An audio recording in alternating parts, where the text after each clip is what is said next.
Who's the Gen Z? You guys born from maybe 2000 to 2003. But you know we don't like you guys. I don't think it's that you guys don't like us. I think you're jealous. Your generation is hypocritical.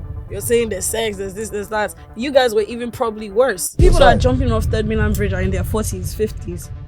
Correct me if I'm wrong. It's louder when it's a younger person that commits it because, they had so much of their lives ahead of them, they could have waited. That's why it seems so profound, but literal statistics, it's actually older men. Most of your generation don't have the best relationship with their kids because most dads, they're so tough. It's suffering that has made them tough. Okay, you are only equipped for suffering. The relationship you had with your parents, did you ever wish to have that with your children? Could your dad even come and sit down and say, okay, tell me about your day in school today? Nah, you guys are just sad children that just long to be able to have a simple hug from your mom, a simple hug from your dad as well, a simple like, I love you. The things that we're facing are not the same. We're not facing the same battles. I don't need to have hawked bread to be able to function in this world right now. We live in a digital world. You guys are not happy. That's the honest truth. You have the ability to go to work 9 to 5, 247, come home angry, come home, say hi to your kids, then go upstairs. That's not somebody who is happy. That's somebody who is holding the madness that's within their head before they combust when they get to their private space. Oh, Chantal. I don't know who sent me this one.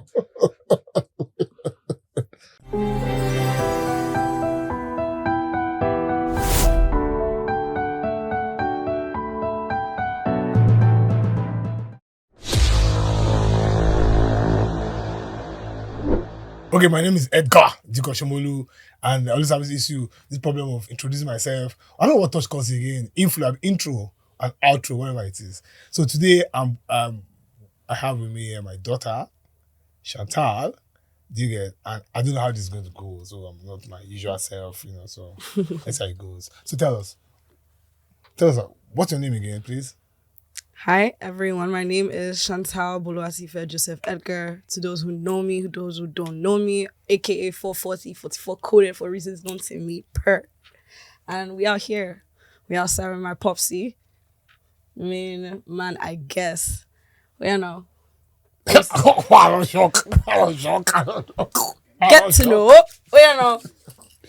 go.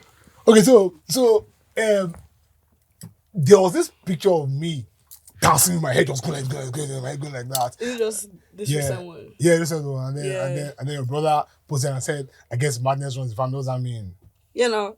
Wow, crazy. Why do you say you're crazy? Are you crazy? That's relative, to be fair. But obviously quite unique individuals, mentally and just the way we carry ourselves. So yeah. So does it disturb you, the fact that you're different? Does it disturb the fact that you think you're different? Does it disturb you? Disturb me that I'm different. I didn't cap. It doesn't disturb me. I wouldn't say, why would it disturb me? Does it disturb you? It doesn't disturb me. It does me at times, when people say, oh, kind of mad, like fuck. Nah, don't let that get to you. More time. So let's say my generation that you say, we have this thing called NPCs. What does that mean? So non-player characters. So when you're playing a game, all those side characters that are just walking into walls and literally NPCs. So that's how I personally see life. So I wouldn't necessarily say I'm mad or I'm different from everybody else. More time, it's my life, it's my movie, and your side characters. So whatever basis you have. So even me that is your dad, I'm a side character. You're not a side character because you're my dad. You are a character, but you're not the main character. I'm the main character. But in your own life, your own story, you're the main character. Okay, so is this representative of a generation? So wait, let me understand. Are you millennial? Are you Gen Z? I don't know what that means. I think I'm Gen Z. I don't really. Who's the Gen Z? I don't know most time. I don't really know what you would say millennials. Okay, I think millennials is I want 30-year-olds. Then Gen Z is Nisha. Two guys born from maybe 2000 to 2003. But we don't like you guys. Who is we? We, our own generation, we your parents. Old people. We don't understand. No, we're not old. Do you know what it is? I don't think it's that you guys don't like us. I think you're jealous. Jealous? Yes. Of what? We are richer than you. Yeah, it's not about money. It's literally about life. It's you're jealous that you can't be the way you actually want to be based on society. But us, man, we don't really care. We pull up, do whatever we want, because at the end of the day, it's your life. You enter this world by yourself. You Don't leave she this be like world by saying you agree, yourself. Abi? Don't shaking you. She's old too. Yeah, but that's the thing. Because more time, like the way we Gen Zs, like the reason why you guys are so obsessed with us and everything is like you live vicariously through us. You wish that when you guys were our age, that you wish you were able to move the way we move, talk the way we talk, type of thing, be free. Because obviously, I think your parents more strict, then you guys are less But you guys strict. are running mad more than us. You're No killing one. yourselves. You're committing more suicide No, but than that's we the are. thing. In the Bible, there's nothing new on earth. Suicide has been around since. It's just a case of there's more exposure, so it's more known to the world. So there are people who probably did kill themselves in your generation, probably different ways. There are different forms of suicide as well. Also, you can be mentally dead but still physically alive. Shocking me. Oh. So which one's your own? My own form of suicide.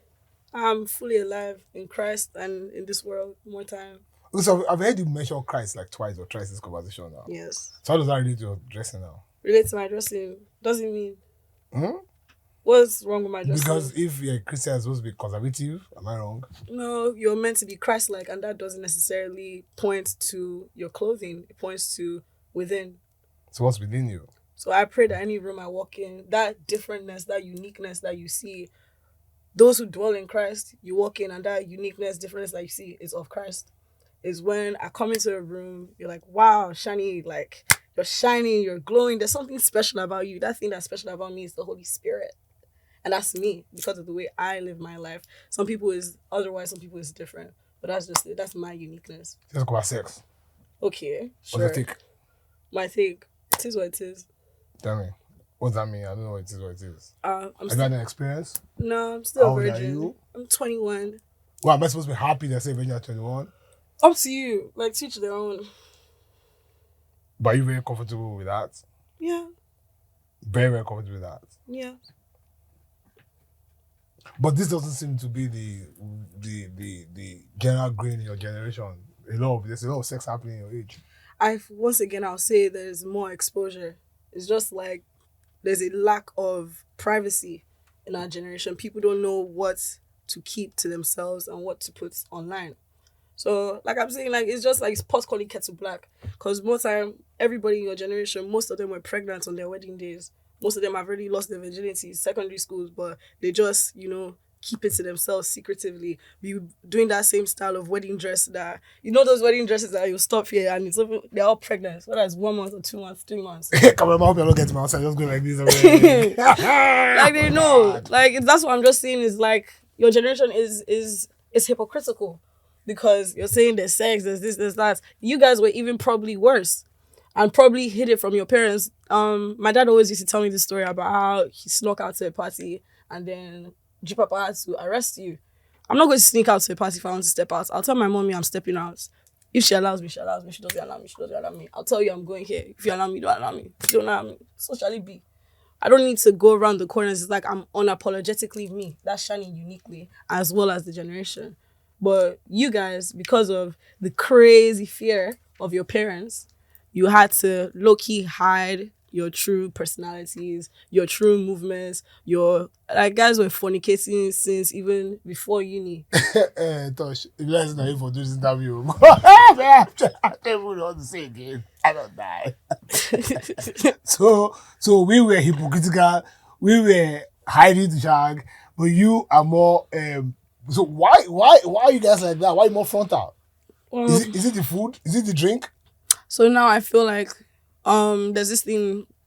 So our generation is that thing of when you go abroad, and obviously the community there is also more exposed. That's the way the kids are there as well. So once you finish secondary school in Nigeria, there's like a staple where most private school kids do university abroad, whether it's in the UK, Canada, or America. So that's where that exposure came from. Okay, but all of the ones who are here who have not done that, that's as mad as you guys. So no, it's now based on influence of seeing online. So those who remain tend to try to meet those who are abroad in terms of even style, culture, and gist. So that's just it. It's just influence. It's just kids being kids at the end of the day. Okay, so very recently, me and you didn't have this type of Yeah, relationship. this rapport. And you say things like you say that that the relationship I think we have is in my head, not in your head. Do you get it? So how did you feel during those dark days? It's like, being someone's best friend when you don't necessarily even know who you're being best friends with. Okay, I'm hearing you. Yeah. That's the case. It's a case of, obviously, I like to say my dad is a WhatsApp influencer. You're a big personality in your generation. So you're always talking about me, talking more about me because I'm more like you in your head. But ideally, when it comes to real life, that's cap. When I'm meeting your friends, I'm like, Chantal, I know you. You don't know me. I don't know you. Type of thing. You know what my dad posts. And what my dad posts is even far from me. So you have a picture idea of me in your head, and like it is what it is. It's like it's very difficult to play to it, but it's just like it was like, how do I tell this brother that like, oh, I'm not your bestie. If you want me to be your bestie, you have to work for it, and God gave us grace, and we're here.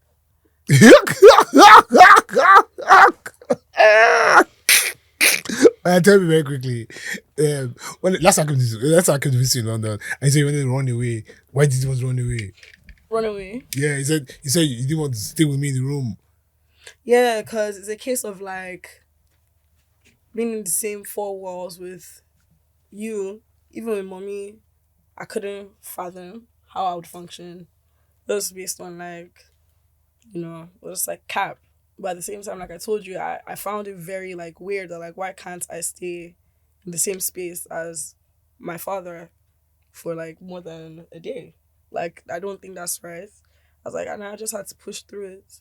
It was just because of like, obviously, we rack a lot. Like I said, it's just like the Chantal that you have in your head. When you now interact with the real Chantal, it discombobs you. And then But what's this bob? Is that a word or is it? Yeah, discombobulates. It confuses you. It like scatters your brain. It's like you can't fathom it. It's like, oh, what's Okay, this? so you know that a lot of people in your generation have the same issues with their parents. Yes. So how do they sort themselves out? Like in our own case, we sat down, had the talk. Mm-hmm. Yeah, and there was tears on both sides. So from your friends, how do they sort themselves out?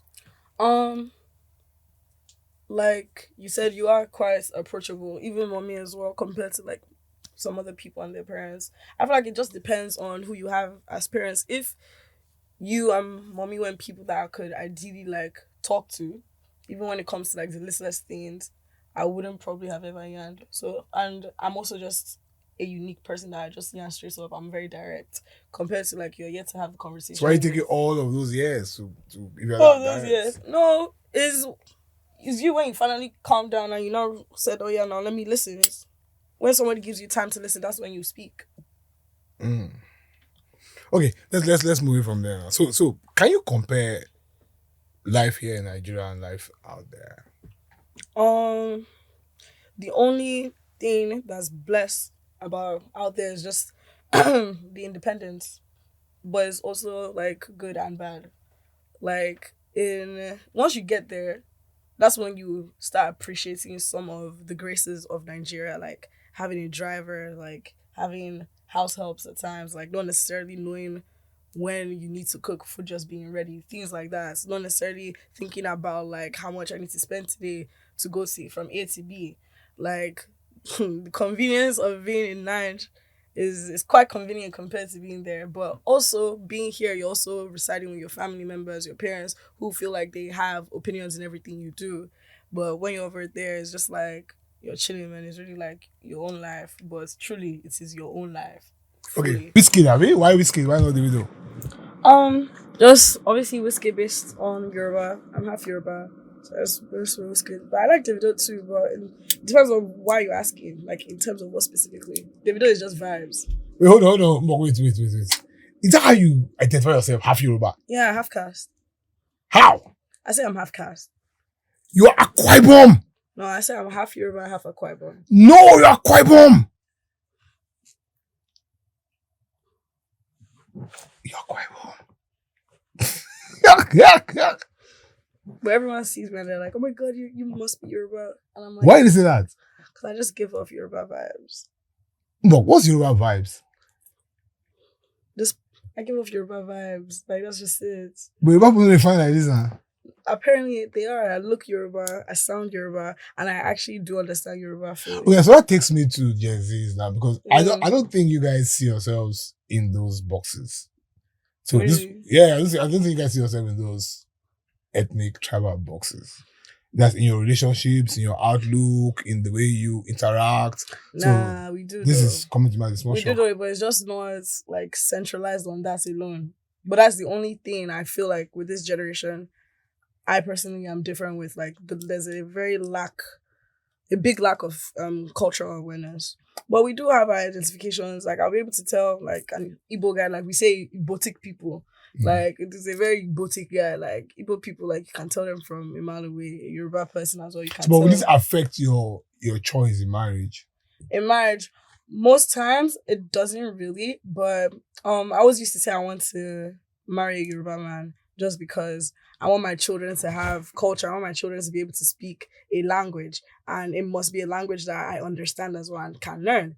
And I understand Yoruba like 90%, like if not 99%. So if I marry a Yoruba man, then my children will be able to speak Yoruba. But that's what I used to say. Right now, I'm very open. I like Igbo people as well because I like their culture. They treat themselves like royalty.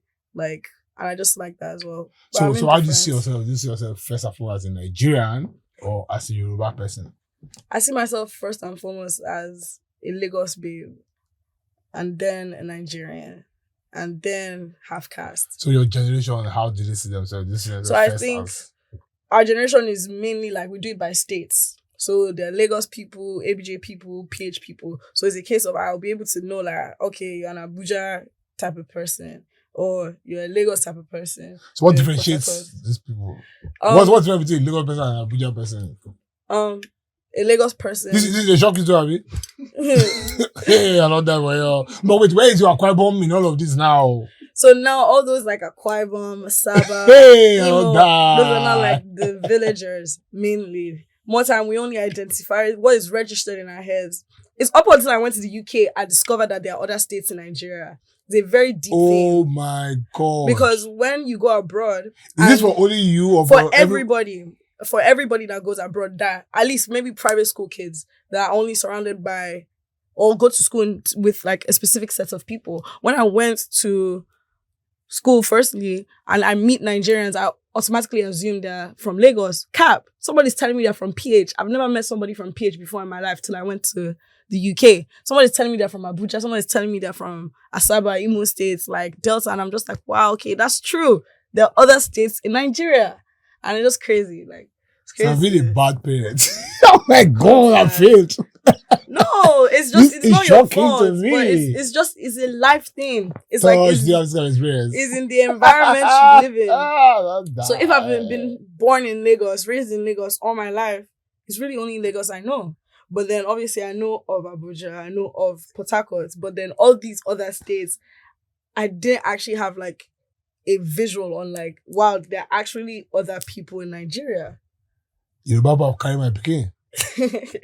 Okay, so one last one on the entertainment industry before we go to mental health. So you were in the video with Ashake and who now? Whiskey. How was it like there? What was the experience like? MMS. It was calm. What's MMS? That's the name of the song. It was the MMS video. Okay. It was fine. It was calm. Creatively, I work creatively abroad as well. So that's like I'm into production, into casting as well as featuring. So it wasn't anything new to me, but that was like one of the top projects in my creative career then. So being on set with Ashake and Wizkid, it's just like I just like being around Nigerians. You can just feel that aura, and it was from that video shoot that I had like big respect for Wizkid as well. Like it was still framed, so we had to be still for like, let's say 60 seconds straight, and we did that like maybe 13 takes, 15 takes for Ashake's one. But for Wizkid's one, we just did it like once, twice.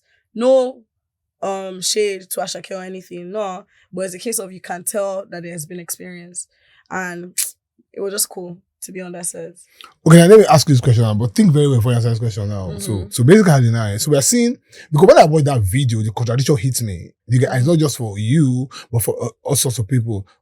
for my friends. So we spend so much money. You get sending you guys to these kinds of schools. You get all of you come out and they want to be a photographer. You want to be a barber. You want to be like you read biomedical sciences.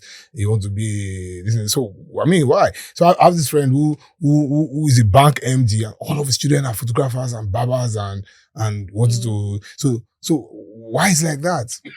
Why is it like that? Yes, why are almost everybody in your generation like that? So you first go to normal schools, come back and get very good results, and then you now want to be. Let me tell you this, Gertrude. Let me just tell you now. So you told me about that video, and I watched it, and I saw you. I saw you at the back of the video, and I saw Ashake, and I saw Whiskey, and like you guys said, no shit to anybody. You get me? But this is someone that has I've spent so much money on. Do you understand? And then you're doing this behind somebody who, I'm sorry, didn't go to school, that's it. Where?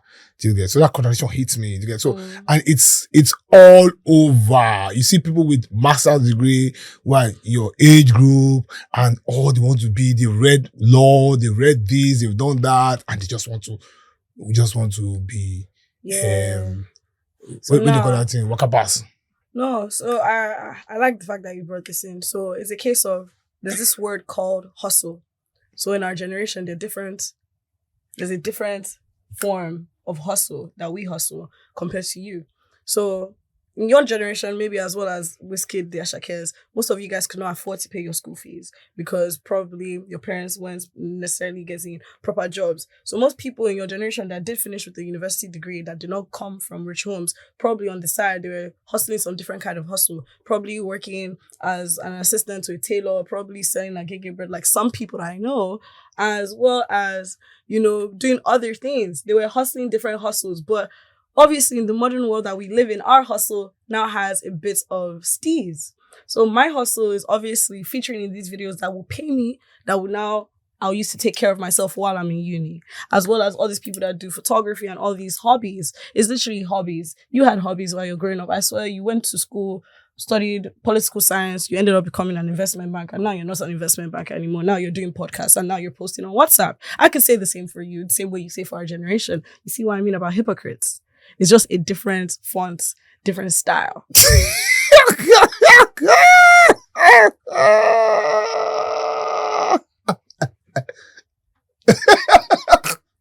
And another point about, you send us to all these schools for all these things. Most of you guys send us to school without asking us what we really want to do. I'm not talking about you. I'm not talking about my family specifically, but for my generation. Because you guys, it's like I said, living vicariously through us, trying to put the life that you so wanted to live to us. But we're also human beings who have our own hopes and dreams. Most of them, my father could not pay my own school fees. If my father was paying my school fees to go abroad and everything, do you know how hard I would study? Yes, we're so happy and we wish that happened for you. But sadly, it did not. Does not mean then that that's my story. So it's a case of send us to all these big schools because that's your dream. When you were hustling then, oh my God, I cannot go to school. I'm selling a gege bread. I wish my father could just pay my school fees. Now that I have my children, I will pay their school fees. They will go to the best schools. They will go to this. You're doing that for your own pride and for your own, personal achievement. And that's fine. We're grateful to God for the opportunity you get, but doesn't mean that we're ungrateful. Does not then mean that we do not have our own hopes and dreams aside that. And it's a case of you guys should be happy that you've built an environment, a platform, a foundation where we do not then need to hustle or suffer to get those things that are now normal to us. Those luxuries to you then are now normalities to us, which we are grateful for. Does not then mean you should now make us feel like we're ungrateful for it. So are you saying now that, so where are you guys getting wrong? Because it's coming perfect. Where are you guys getting wrong and where are we getting wrong? In terms of understanding of each other. Yeah, where you guys are getting it wrong is that we are individuals with our own hopes, dreams, and thought processes. It's a case of if I did not grow up in an environment where I so wished to go to school with ease of paying school fees without having to pay my own school fees like you paid, our uncles and aunties and everything. Like, I'm not going to have that mindset of, I'm not going to necessarily have school or education like this, like diamond trivia, if that makes sense. It's not going to be so glamorous to me if it's I've just always been in school. because my father has just always been able to afford it or hustle for it, compared to you guys who had to like hustle to go to school, hustle to pay your own school fees and everything. So where do you think experience comes in this? Because like they say, where an elder, where a child stands on a tree, an elder cannot can see that. Yeah. So where do you think experience comes in? Because for some of us, when we try to advise you or try to guide you from experience and from what we can see or what we know that you don't know just yet. Yeah, and that's fine. I feel like now that's now based on individuals and uniqueness to situations. Experience does speak a lot, but age does not then equal experience.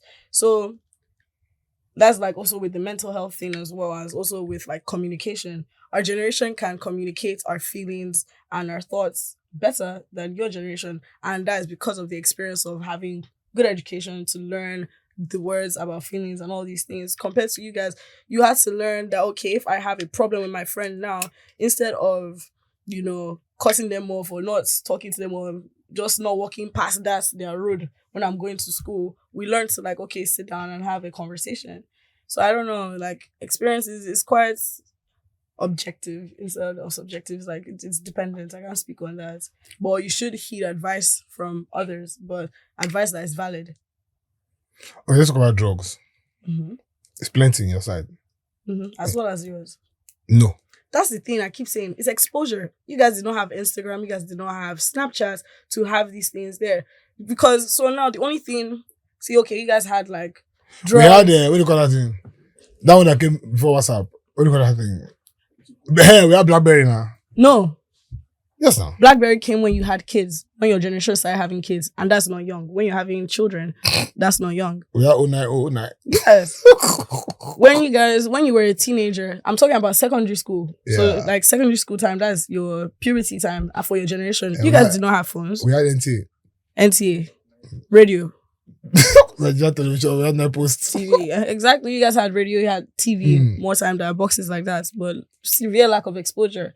And it's a case of, I keep saying it, you guys just keeping your secrets to yourself. There was always weed, there was always Molly, there was always all these drugs, as well as there was cultism severely then. But it's just a case of lack of exposure, lack of, these platforms to like push it out there. So even these things that you're saying are much in my generation, how do you know they're much in my generation? It's from what you're seeing on your phone. It's why the positives. Of drugs? No, in your generation. Positives on my generation? Or how advise us if we are to calm down, because we're not calming down now. We are very worried. Our generation, our parents are very worried as to how these children are coming up. As far as I'm concerned, you guys are like mutants. We don't understand you, So advise us. What do you think? How do you think we can break through to these children so we can be partners? You have to accept that we are a different generation, and that really is just acceptance of differences. Because the same way your parents looked at you people like mutants as well. Like, why do these people want to go to parties as well? Like, you used to go to parties. Why do these people want to travel from, whether it's Ife, Lagos to Ife for Jai? Like, it's just the same thing. You just accept that there are differences. The reason why it's scary to you guys is because, like, I could have never spoken to my father like that. I could have never did that because of the fear that he instilled with you via canes, whips, all these forms of domestic abuse. Actual forms of abuse. You call it domestic abuse? Yeah, it's actually abuse, but obviously spare the rod or spoil the child, to each their own. But it's a case of, it gets to the point that you are now using transferred aggression from your own trauma on your child. That's what is cap. And that's what most Nigerians... Cap means lie. So no cap, no lie. It's just like, it's just slang. Sorry, it's my lingo. But yeah, that's what I mean. It's because of the fear that they've instilled in you. That's what scares you guys. Because even when I had the conversation with mommy, she was just telling me that like she could have, her mom did a lot of things to her as well. Father did a lot of things to her, and probably your parents probably did a lot of things to you that probably traumatized you. But because of that fear of maybe getting beaten to a certain extent, that I would never be able to talk or face my parents about it, does not now mean that that's my story. So you have no fear? The relationship you had with your parents, did you ever wish to have that with your children? Yeah, you put me on the spot. Because that's the truth. Because most, your generation now that I say, ask them, the relationship that, did they even like their parents? Did you ever even talk to your dad? Did you ever talk to your mom? Do you ever even, could your dad even come and sit down and say, okay, tell me about your day in school today? Nah. That's not what you guys experience. Because how I see it, what I deeped this year is that you guys are just sad children as well within. You guys are just sad children that just long to be able to have a simple hug from your mom, a simple hug from your dad as well. A simple like, I love you. I'm very sure nobody in your generation heard that I love you. My daddy tell me I love you. Tell me I love you. I go, what's this slap? And that's something that should not be difficult for a father to say to their child or a mother to say to their child. You get what I mean? So it's just like you guys are just sad and hurt. And most of your parents are dead now, so you can't even have that reconciliation with them. So it's sad to see. So don't make the mistake your parents made. So God has given your generation the grace to have children who tell you straight up that, mommy, daddy, this is the way you're making me feel. If you carry on like this, I will leave. I'll move. I'll do my own thing. And you will be the one that will be sad, because one thing I deeped as well is that I am your child. I can live my life without ever talking to you again, and it will not scratch me as much as it would scratch you. I am your spawn. Do you get? So you need to also humble yourself and realize that, okay, let me try and understand. Because if I decide not to talk to you for a month now, I'll be chilling. It wouldn't like shake my brain like that. I'll have it at the back of my mind, but it will scratch your brain because that's my child. I haven't heard from my child. I haven't heard my child's voice or seen my child's face. It will bug you. So it's a case of don't let it get to that extent. The advice I give to parents of children of this generation, be calm and have conversations. Because we are human beings at the end of the day. But you don't listen. That's what you think. You guys don't listen. Because we don't give you the responses that you want to hear does not then mean we do not listen. Then it's a case of, as long as you've planted that seed in the brain, because anything you say, it lands inside your mind as a human being, period and short. Whether I build on it now, build on it later, the seed is planted, experience will then grow it. But it's not a case of, if you feel like I'm not listening, does not then mean you need to react as though I'm not listening. How do you now then react when you're trying to show a child what you think is the right direction and the child is refusing to take that and insisting on going their own way when you know from experience that this might not all go well for that child? It depends on the situation. It depends on the context of this piece as well. So because I'm very open to it, it's just based on the situations really. If it's a case of, for a fact, like I said, it's different things. Some people, experience is the best teacher. So you also, as a parent, have to be able to just also give that grace to Omo. You don't want your child to necessarily have to learn that way, but you do your best. But it's like, if you force, well, it's like a saying, if you force, you can lead a horse to water, but you can't force it to drink. That's the best you can do. The best you can do is lead your child to the source, and you wait for them to tap into it themselves. And trust me, there will always be that time of like, even you guys now as well, it's the same thing. I keep saying it's hypocrites. Because how many times do you hear your father and your mom saying that, when my mom used to tell me this thing then, I didn't used to listen, but now it makes sense. It's life. But I say it now. You say it a lot. And mommy says it a lot. And your generation says it a lot as well. That's just the simple case. You also have to be able to deep and see your children as your younger self. Like you said, if somebody was coming to yarn you like that, you wouldn't necessarily hear properly. Your daddy probably told you, don't go to that party. You still went to the party. You learned your lesson.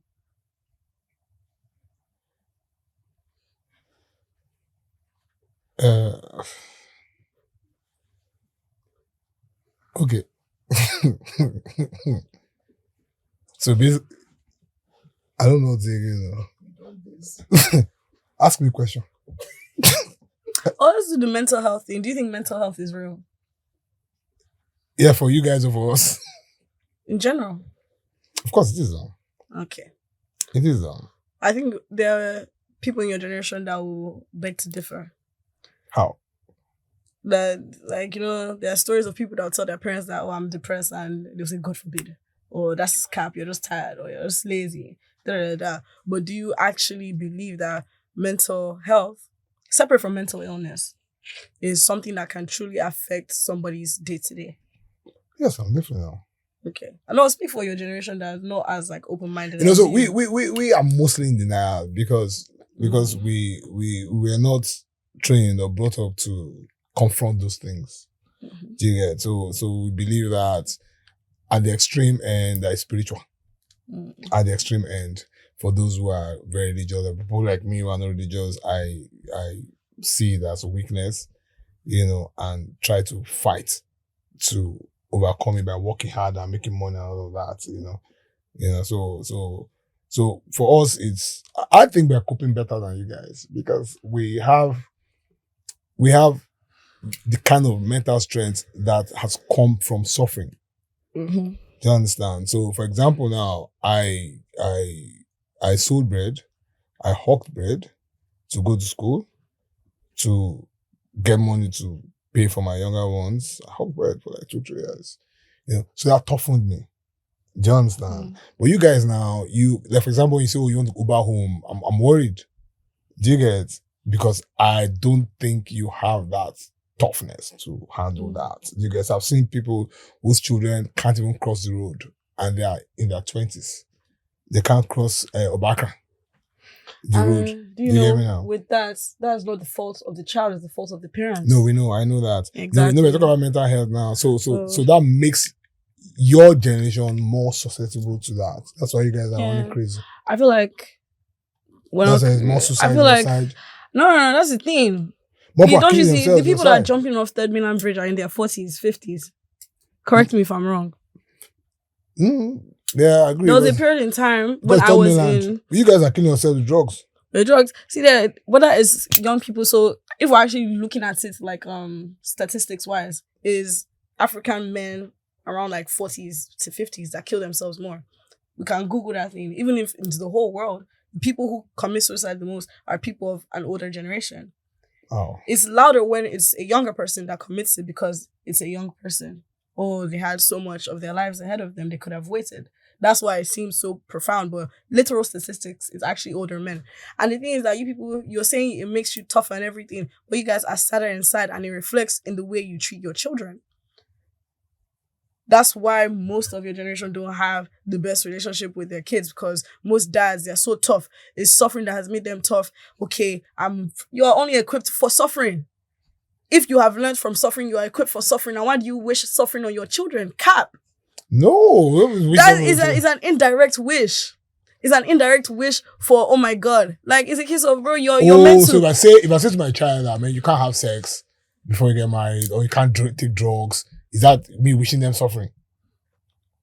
No. Yeah. Because we're talking about in general, being equipped, being strong in terms to face things of life. So the things that we're facing are not the same. We're not facing the same battles. I don't need to have hawked bread to be able to function in this world right now. We live in a digital world. It's the world that we live in. It's the environment that we grow in. It's a case of, and you say, you guys are not happy. That's the honest truth.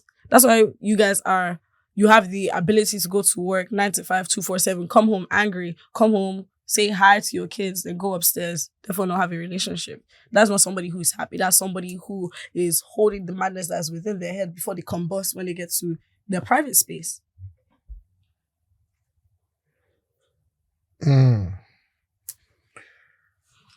Oh, Chantal. I don't know who sent me this one. Okay, nudity. What's the take? In terms of what? You guys are more comfortable walking around half naked. Like you now. So this is half naked? Yeah. Just like that, you might end up in a shrine. We live in different worlds. And I said, it's hypocrites. When you guys were going to your parties, you guys will wear your skimpy clothes under and wear your buba on top, go outside and change. We have the confidence and we have the grace to do it before you. That's the thing that I keep saying. You guys need to be grateful to God that your children are doing these things in front of your face as opposed behind closed doors. What's the difference? The difference is being. How does that help? It gives you the opportunity to have this conversation and have this relationship with your kids. But when you have to kind of conversation with your kid and you're not breaking through, and then it ends up in fights. And then there's time. Time heals all wounds. The times that we're fighting ourselves now. So basically, I don't see anything wrong in nudity. Don't see anything wrong. No, not that I don't see anything wrong. There's some things that should be shown, but nudity is subjective to you because you grew up in that environment where women are meant to like have high necks up to here, not show their shoulders, not show, your knees and everything. That's modesty. Anything like that. Even if I wore this top up to here, some people will still consider this showing too much. The subject is based on you. But yeah, that's just it. No time. Okay, so you have rendered me speechless like 3 times in this conversation as a record, because normally I mean the talk pass. What's your last word? What's your last advice to our generation? To err is human, to forgive is divine. Who is erring now? Who's forgiving? Parents are your mini gods on this earth. As much as we are to respect you in that light, you are to act in that light. And that is also with grace and compassion and love. But your children, we're not strangers. You can actually sit down and have conversations. It's not the end of the world. Are you willing to talk? It took me like 4 years to talk to you. No, because It took me like 4 years to talk to you, and I've still not been able to talk to your brother. It's good. And that's what you say. That's because it's also your own emotions get the best of you. Those 4 years, he'll come back, he'll say, oh yeah, let's have a conversation. The second you hear something you don't want to hear, you leave, you escape. That's it. The reason why you were able to have this conversation now finally is that you humbled yourself and said, okay. Okay, so parents must be the one humbling himself, not you humbling yourself. Yes, now, because ideally, like, look at it like babies. If a baby is constantly doing something wrong, a baby is not understanding the English you're going to tell them, you have to calm down and be able to communicate to that baby in a way that this baby will understand. You have to be like, okay, the baby is grumbling. What's wrong with the baby? You have to calm down and listen and engage and see what the baby is feeling. Try different methods, trial and error, because it is your job as a parent to try. And not only the means of like, I'm going to do it the way my parents did it. And if that doesn't, there are other ways. There really are so many ways to parenting. And it's not just one format. It's not one format. It is unique to your children. You look at the type of child that you have. And that's how, like, I didn't even deep I'm about to be here talking about parenting. It's too much. Okay, let's end this thing now before you start to cry for air. Oh.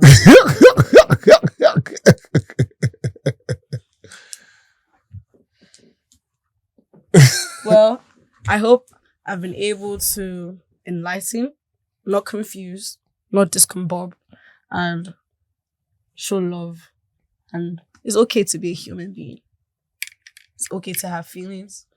And it's okay to have combos with your kids and with people in general. And lastly, about friends, like, it's not everyone that's your friend. That's just one advice I'll give as well. Any final words?